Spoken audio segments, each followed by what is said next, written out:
Começamos agora mais uma edição do programa Direto da Horta. Por aqui você fica sempre muito bem informado sobre todas as novidades desse que é um dos setores mais importantes para o agronegócio brasileiro. Nos siga nas nossas redes sociais, é o @agromaistv.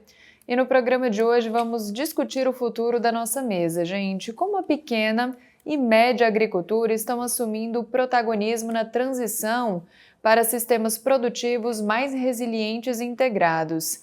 Vamos mostrar que inovação no campo não é apenas tecnologia de ponta, mas também chave para incluir o produtor familiar na agenda da sustentabilidade e da segurança alimentar. No centro do debate, produzir mais com menos impacto e muito mais inclusão social. E sobre esse assunto a gente recebe agora o Carlos Pacheco, que é pesquisador da Embrapa Hortaliças e já está aqui com a gente. Carlos, bem-vindo. Muito obrigado, Carol. É sempre um prazer, né, estar com vocês. Espero conseguir esclarecer e ser bem didático sobre esse tema. Carlos, obrigada pela disponibilidade, sempre aqui com a gente, né, trazendo informação para quem nos acompanha. Carlos, então, para começar a edição de hoje, como que a pequena e média agricultura está lidando a transição para sistemas mais resilientes e sustentáveis? Qual que é o papel aí da agricultura familiar na segurança alimentar e na economia do nosso século? A agricultura familiar, ela não apenas responde por grande parte dos alimentos que vão à mesa dos brasileiros, mas também responde por grande parte dos empregos gerados em pequenos municípios, né? Municípios com menos de 20 mil habitantes. Então, você tem não apenas a questão de fornecimento de alimentos, mas também uma geração de emprego e renda importante para um país com as características do Brasil. Infelizmente, a agricultura familiar ela ficou negligenciada durante um bom tempo com relação ao debate, né, da agricultura regenerativa, da resiliência às mudanças do clima, e até mesmo da adaptação, né, dos sistemas produtivos às mudanças climáticas. E hoje esse quadro vem mudando, né? A agricultura familiar ela vem tendo um protagonismo das instituições de pesquisa, até mesmo, né, das políticas públicas, buscando essa maior sustentabilidade, essa maior resiliência, essa maior adaptação, né, àquilo que a gente projeta em termos de mudança do clima. E como que a inovação da Embrapa e os sistemas integrados como a agrofloresta e a aquaponia estão aí transformando os desafios climáticos em oportunidades de renda para quem está no campo?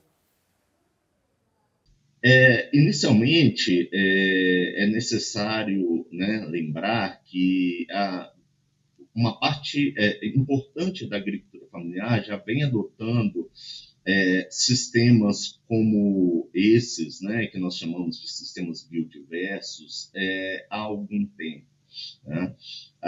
Esses sistemas eles têm um potencial muito grande de manutenção de carbono no solo, que aumenta a qualidade do solo, eles melhoram o microclima do cultivo, né? Eles evitam, por exemplo, extremos de temperatura, tanto temperaturas mais altas quanto temperaturas muito baixas, né? Eles protegem as plantas com relação a eventos de chuva extremo e também em relação à seca, né? Eles reduzem a quantidade de água necessária para a irrigação, há um fornecimento de nutrientes, né, que vem da rotação de culturas, que vem da própria serrapilheira, né, das árvores, enfim. Há uma série de benefícios, né, que são promovidos, benefícios que são caracterizados, inclusive, como serviços ecossistêmicos e Isso é algo que a gente tem lutado bastante para o reconhecimento disso, para que o pequeno e médio agricultor tenham também a valoração, né, e uma agregação de renda a partir desses serviços ambientais prestados. Ô Carlos, e a gente sabe que a tecnologia chega para somar, chega para ficar no campo, né? Como que drones ou outras tecnologias aí podem ser simplificadas e barateadas para chegar efetivamente ao agricultor familiar? Porque muitos falam sobre um alto custo ali de investimento, né? A gente tem algumas experiências, né, que estão sendo bem-sucedidas, não apenas drones, mas hoje nós temos a ciência aberta, né, como uma ferramenta muito importante, a disponibilização de imagens de satélite com alta resolução, a adaptação de drones mais simples, né, para fazer o imageamento das áreas. Nós temos trabalhado aqui na Embrapa, por exemplo, construindo, né, com inteligência artificial, formas de se fazer diagnósticos rápidos de desordens fisiológicas, de estresse ao calor, de estresse hídrico, de estresse nutricional, né, de modo que o agricultor ele precisa apenas de um celular e retirar e fotos, né, da lavoura para que esse diagnóstico seja dado para ele usando uma inteligência artificial dessas comerciais, né? Uma inteligência artificial que não é cara, coisa que antes, né, a gente conseguia com plataformas caríssimas, né, de milhões de reais. Então, a tecnologia vem nesse sentido, né? A tecnologia vem agilizar o diagnóstico, vem antecipar os desafios e permitir uma ação mais rápida, utilizando ferramentas de menor custo para ser utilizados não apenas por agricultores, mas também por pesquisadores, por extensionistas, enfim.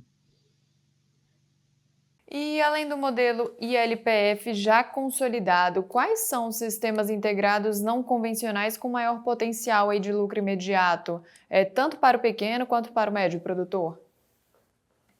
Nós já temos alguns modelos, né, bem consolidados, como é o caso, por exemplo, do sistema de plantio direto de hortaliças, os próprios sistemas agroflorestais, né, principalmente no norte do país, eles podem ser considerados também modelos já consagrados, e temos modelos emergentes, né? A integração, por exemplo, de hortaliças com a fruticultura, a integração da aquicultura com a agricultura, né, por meio de sistemas aquapônicos, por exemplo. E temos também algumas estratégias que são estratégias que eu diria mais comuns e que muitas vezes não são adotadas, né, pelo agricultor, ou por falta de conhecimento, ou por falta de uma extensão rural mais ativa no país, como, por exemplo, o manejo racional da adubação, o manejo racional da irrigação, uma rotação de culturas procurando prevenir doenças de solo, né?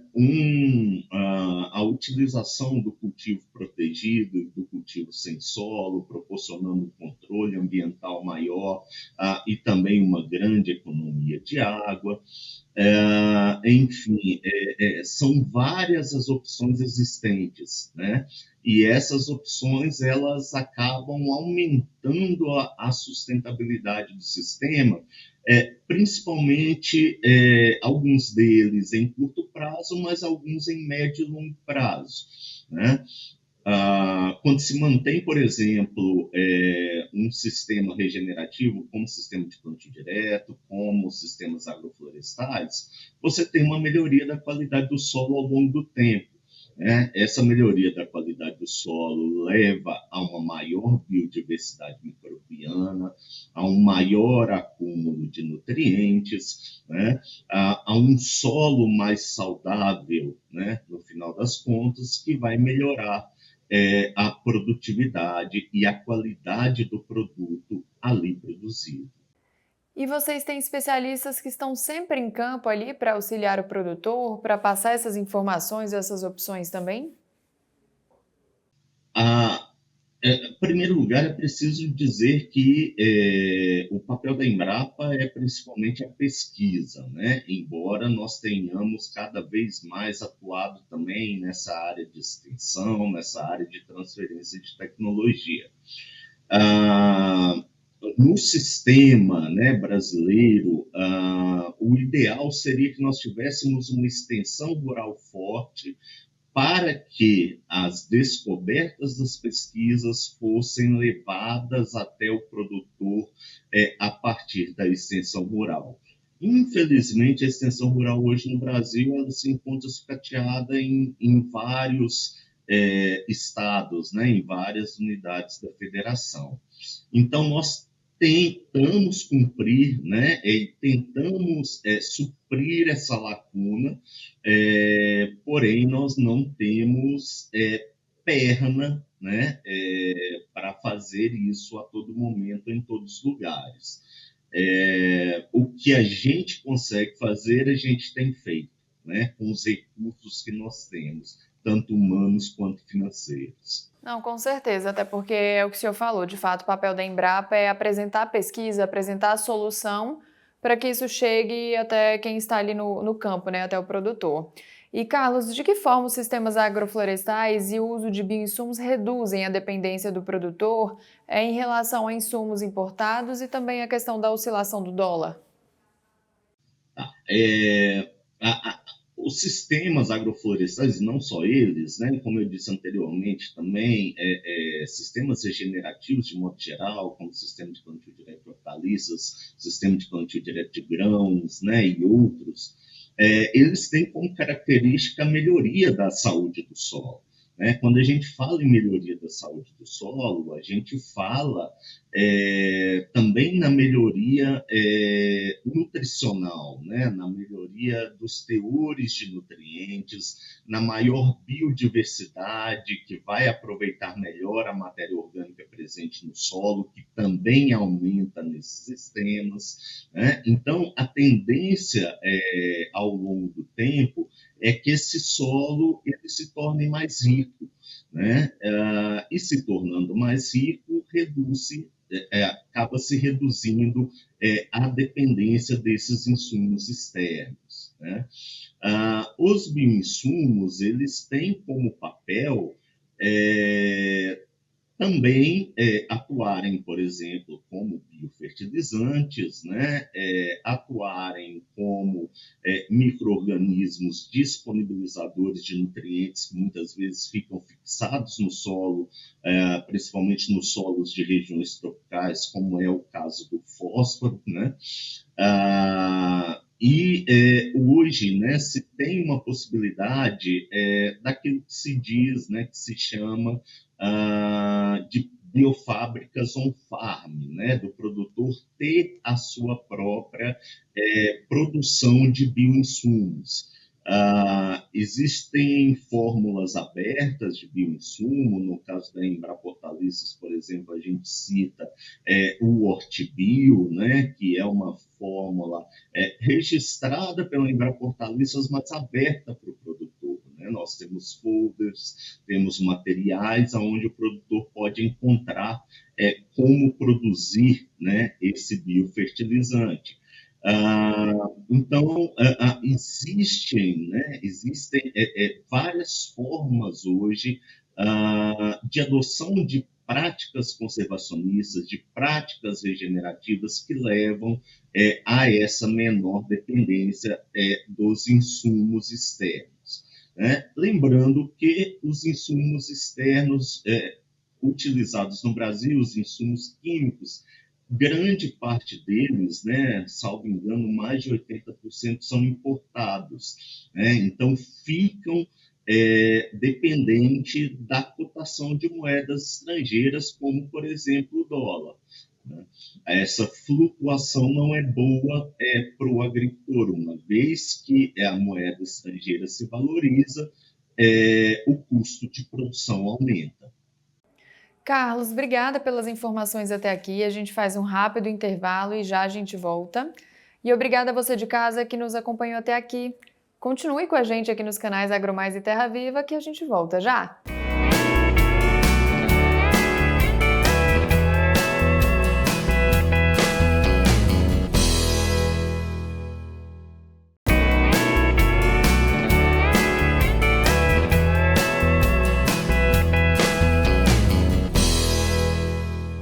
Estamos de volta com o programa Direto da Horta. Siga nas nossas redes sociais, elas aparecem na sua tela, tem o @AgroMaisTV, o @canal Terra Viva. E agora a gente continua o bate-papo com o Carlos Pacheco, que é pesquisador da Embrapa Hortaliças. Carlos, como que a agricultura urbana e periurbana pode ser integrada aí às políticas públicas para aumentar a resiliência alimentar nas grandes cidades? Nós hoje temos, né, o Programa Nacional de Agricultura Urbana e Periurbana, que tem como principais objetivos a adoção dos sistemas resilientes e sustentáveis na agricultura urbana e periurbana. A agricultura urbana e periurbana, ela não apenas é importante por encurtar as cadeias logísticas, né, e, consequentemente, entregar alimentos de melhor qualidade e também com um preço mais acessível às feiras, aos mercados, né, existentes nessas regiões, mas também ela é reconhecida como uma solução baseada na natureza para evitar impactos das mudanças do clima sobre as cidades, né? E como isso acontece, né? Como eu disse anteriormente, essas áreas elas têm como característica um controle do microclima, né? Elas reduzem, nós sabemos que áreas vegetadas reduzem a temperatura, por exemplo, né, em áreas urbanas. Elas são absorvedoras de água, então elas evitam a ocorrência de enchentes, né, por meio da maior infiltração de água no solo. E elas também apresentam, né, uma característica importante que é a própria absorção de poluentes, né, como, por exemplo, o CO2 que é emitido ali no escapamento dos veículos. Carlos, e quais são os principais gargalos de informação básica que hoje impedem o desenvolvimento de tecnologias para cadeias como plantas medicinais e frutíferas de ciclo curto? Hoje nós temos gargalos, né, e aí eu vou ficar mais restrito à área de mudanças climáticas, de informações básicas que são, por exemplo, a geração de mapas de risco climático, né, ou de informações relativas ao risco climático regional para essas culturas, né, e não apenas para elas, mas para as culturas ligadas à pequena e média agricultura, né, de modo geral, e até mesmo para a agropecuária, né, pequena e média. Nós temos gargalos referentes ao potencial que esses sistemas têm de sequestrar carbono, de prover serviços ecossistêmicos. Essas são informações essenciais para que o agricultor ele possa ter uma fonte diversificada de rendas, né, não apenas com produto agrícola ou agropecuário, né, mas também recebendo pelos serviços ambientais prestados.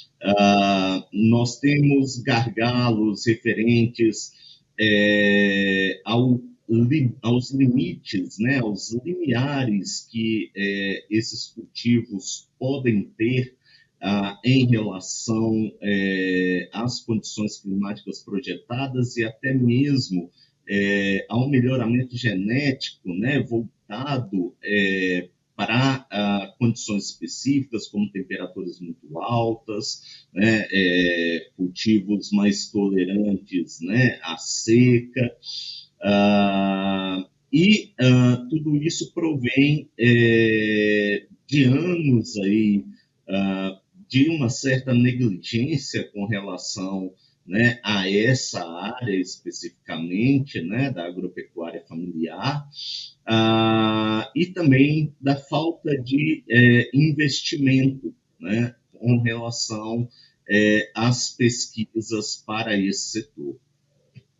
E quais estratégias podem ser adotadas para que o financiamento agrícola chegue a modelos produtivos diversificados que nem sempre se encaixam ali nas linhas de créditos tradicionais?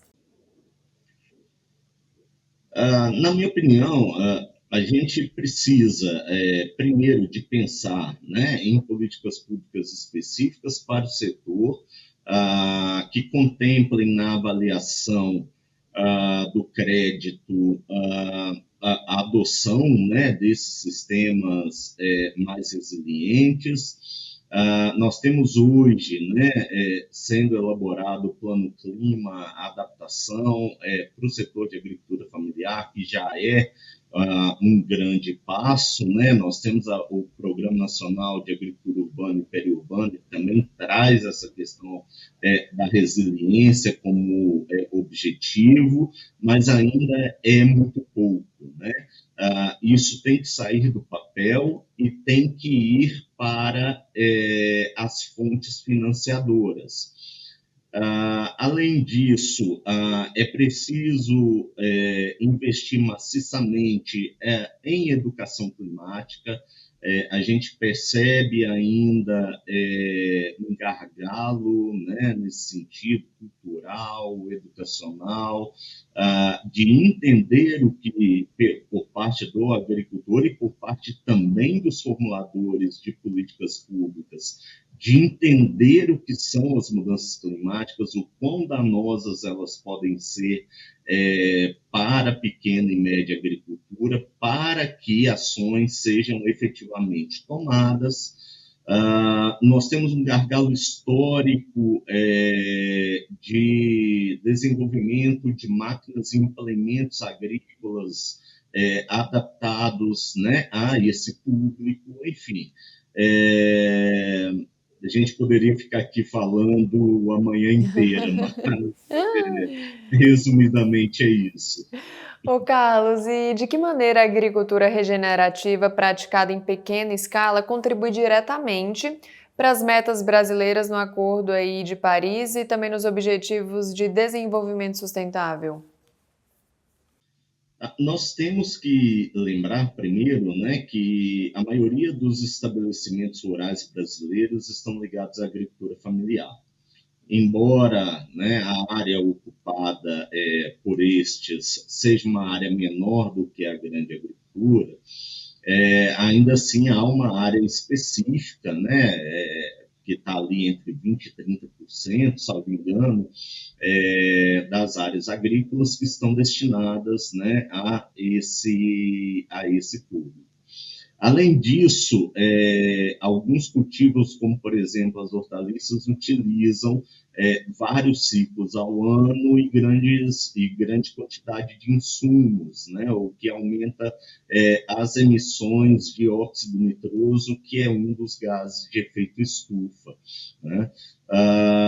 Esses sistemas regenerativos, ao melhorar a saúde do solo, ao melhorar a quantidade de carbono que aquele solo, né, é capaz de absorver, e no caso também dos sistemas agroflorestais, ao melhorar a quantidade de carbono que as próprias espécies arbóreas, né, conseguem absorver, elas reduzem, né, a quantidade tanto de emissões quanto a concentração de gases de efeito estufa na atmosfera, né, cooperando assim para o alcance da Estratégia Nacional de Mitigação e das contribuições, né, não determinadas também de gases de efeito estufa do Brasil.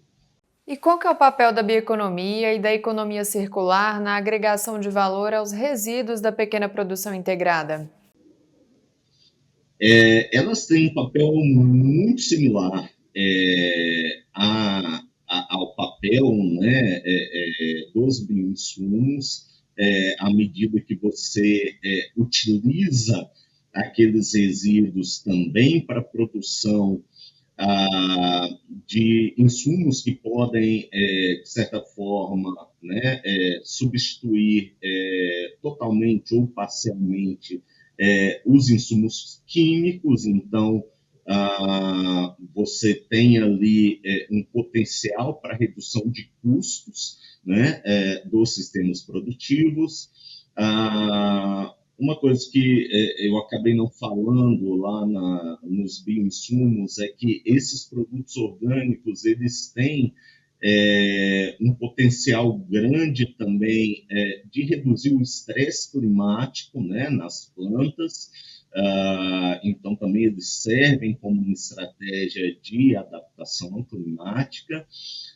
E, além disso, você tem também o papel do reaproveitamento desses insumos no cumprimento da legislação e também na agregação de valor do ponto de vista ambiental, né? Aquela questão que eu já havia falado anteriormente, o mercado de carbono, a prestação de serviços ecossistêmicos, enfim.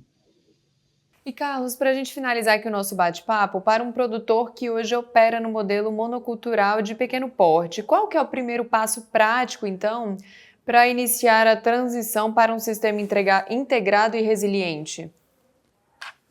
Eu gosto sempre de iniciar com uma campanha de conscientização e de educação, né?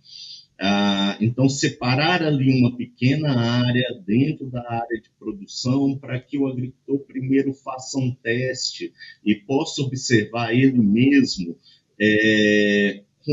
quais são os impactos positivos que a adoção daquele sistema pode gerar, né? A prática agrícola, de um modo geral, ela vai depender do tipo de cultura, do tipo de sistema, né, que o agricultor vai adotar. Tá? Mas eu acho que o essencial é isso, é ele poder inicialmente enxergar, né, ali numa parte da área cultivada com esses sistemas regenerativos, o quão benéfico estes podem ser para ele. Carlos, acho que a gente conseguiu falar aqui um pouquinho sobre tudo, fizemos um resumão aí, mas conseguimos trazer detalhes para quem nos acompanha. Obrigada pela informação, pela disponibilidade de estar aqui com a gente mais uma vez, viu? Claro, eu que agradeço. Estamos aí à disposição sempre que precisarem. Obrigada. E muito obrigada também a você de casa que nos acompanhou até aqui. Agora encerramos a nossa edição do Direto da Horta de hoje. Obrigada pela companhia, pela sua audiência. E se você quiser assistir essa ou outras edições, é só acompanhar a nossa grade no nosso canal no YouTube, AgroMais TV. Até a próxima. Tchau, tchau.